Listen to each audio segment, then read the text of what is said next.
everyone, what's up? Back to Roscoe reaction. A little late on this one. Get ready for something a little different. I narrated. Oh, my bad.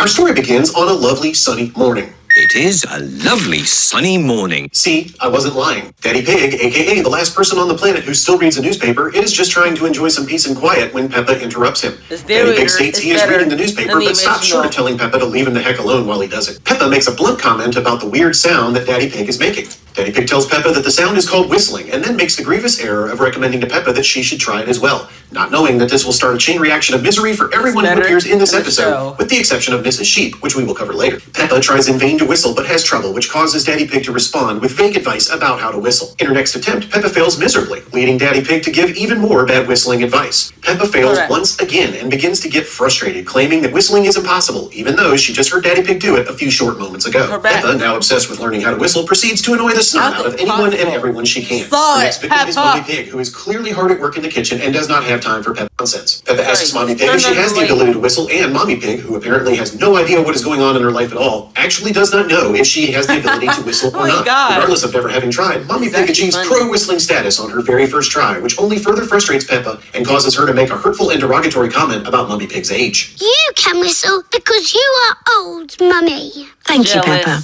Peppa proceeds to go upstairs so she can burden her brother George with her problems, even though George is already immersed in self-play and clearly would appreciate not being interrupted. Peppa explains the whistling process to George, and much to Peppa's delight, he is also unable to whistle.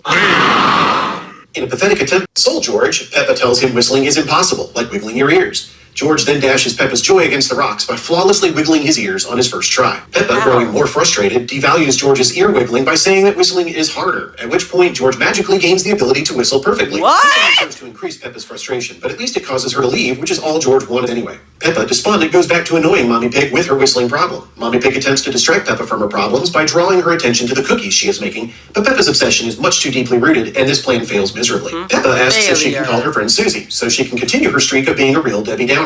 Sick of Peppa's interruptions, Mommy Pig happily dials the phone so Peppa can point her annoyances elsewhere. Susie is clearly in great spirits, but Peppa is too wrapped up in her own issues and proceeds to bring Susie down. Peppa asks Susie if she knows how to whistle, and Peppa is overjoyed to hear that Susie cannot. Susie then reveals that she does not have a complete grasp on what whistling really is anyway, to which Peppa explains the whistling process. Using only Peppa's incomplete and lame explanation, Susie is immediately able to produce a perfect whistle, causing Peppa's rage to boil over as she hangs up on Susie in one of the most savage moments in the entire Peppa Pig series. Hello, Peppa?